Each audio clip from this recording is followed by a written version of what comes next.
रहे हैं, लेकिन यह आजादी हमें उपहार में नहीं मिली है। इसके लिए एक लंबी यात्रा करनी पड़ी है, आजादी की यात्रा। इस यात्रा में हजारों लाखों लोगों ने अपनी जान की कुर्बानी दी। 1919 जलियांवाला बाग। आज हमारी बैसाखी का दिन है, लेकिन पूरा पंजाब बैसाखी नहीं मनाएगा। हम सब बैसाखी नहीं मनाएंगे।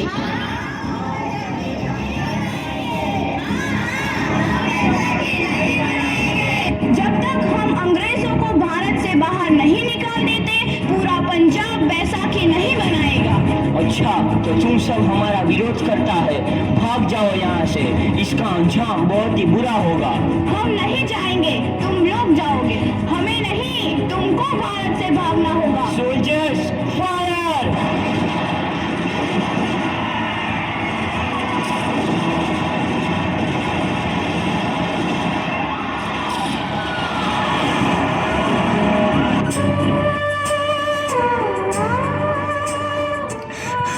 ये जमीन हमारी, ये धरती हमारी, ये खेत हमारे।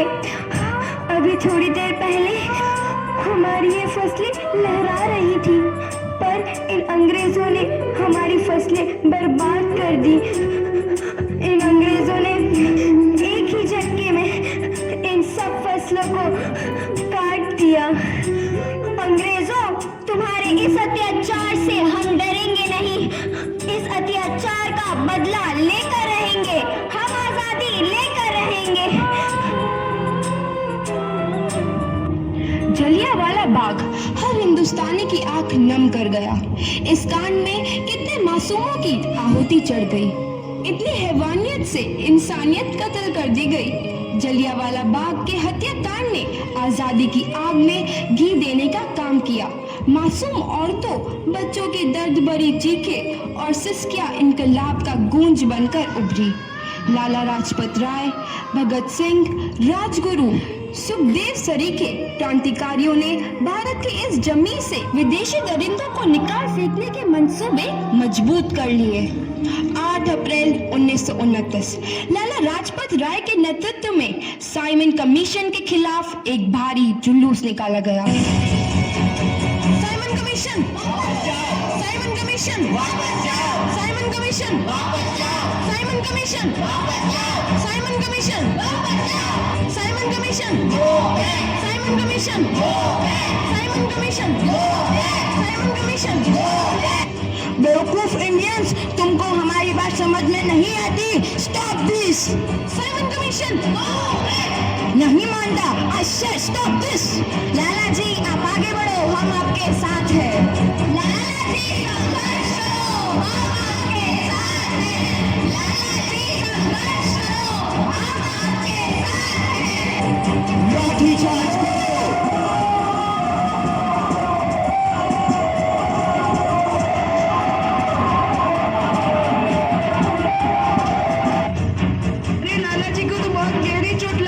उनका सर फट गया है। मेरे शरीर में लगी एक एक लाठी अंग्रेजी सरकार के कफन में कील का काम करेगी। ये आजादी की लड़ाई रुकनी नहीं चाहिए।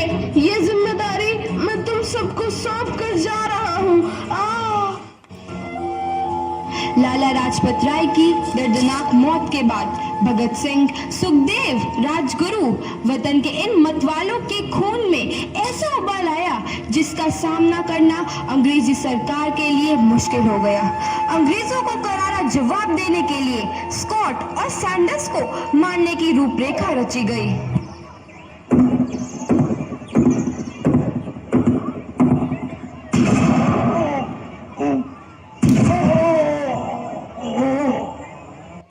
सैंडर्स मारा गया। चारों तरफ तहलका मचा था।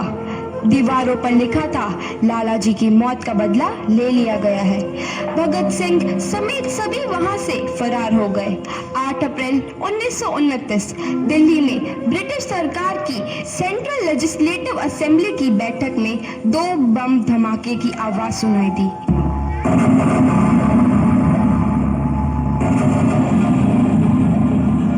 इन धमाकों ने अंग्रेजी हुकूमत को हिलाकर रख दिया। इस घटना को अंजाम देने वाले भगत सिंह, राजगुरु और सुखदेव ने अपने आप को अंग्रेजों के हवाले कर दिया। 1930 को अदालत ने अपना फैसला सुनाया। मुलजिम भगत सिंह, मुलजिम राजगुरु, मुलजिम सुखदेव को दफा 121 और दफा 302 के तहत ये अदालत तीनों को मुजरिम करार देती है और इस गुस्ताखी के लिए ये अदालत इन तीनों को सजाए मौत की सजा सुनाती है। सरफरोशी की तमन्ना अब हमारे दिल में है, देखना है जोर कितना बाजुए कातिल में है।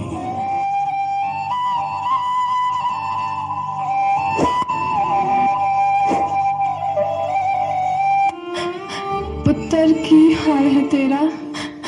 मैं चंगा हूँ माँ, फिक्र करने की कोई गल नहीं।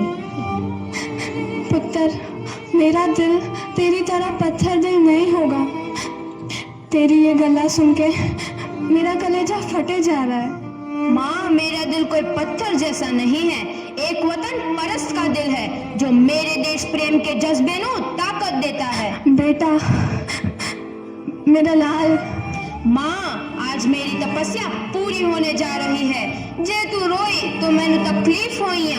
सोच, तेरा पुत्र आज शादी करने वास्ते जा रहा है। फर्क केवल इतना है, वो घोड़ी पर नहीं फांसी पर चढ़ने वास्ते जा रहा है। आज तू क्रांतिकारी की माँ है, कल तू एक शहीद की माँ होगी। माँ। पुत्र भगत, तू इतनी छोटी उम्र में हम सबको छोड़ के चला जाएगा? तूने जिंदगी में देखा ही क्या है पुत्र? मैंने अपनी माँ देखी है, जिसने मुझे एक ही बात बताई है कि बेटे, अपने देश के लिए एक बार मरना 100 बार जन्म लेने के बराबर होता है। अच्छा माँ, अब आशीर्वाद दे, आखिरी बार विदाई लेने का समय आ गया है। भगत, मेरे लाल।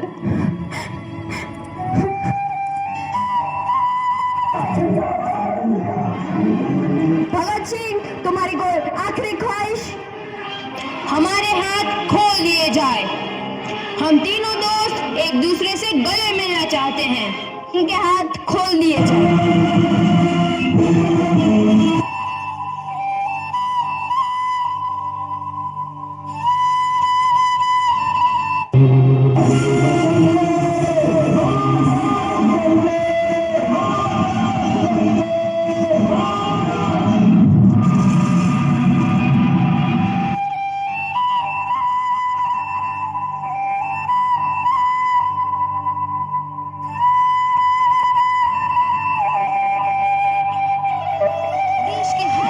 जवान के मन में आजादी की नई उमंग हिलोरे लेने लगी। अंग्रेजों भारत छोड़ो का नारा जोर पकड़ रहा था। सबने एक आजाद भारत का सपना देखना आरंभ कर दिया था। हर कोई अपने अपने ढंग से इस महायज्ञ में अपनी आहुति दे रहा था। सुभाष चंद्र बोस, रानी लक्ष्मीबाई, तात्या टोपे और मंगल पांडे जैसे शहीदों की कुर्बानी रण लाई। 15 अगस्त 1947 को भारत आजाद हुआ।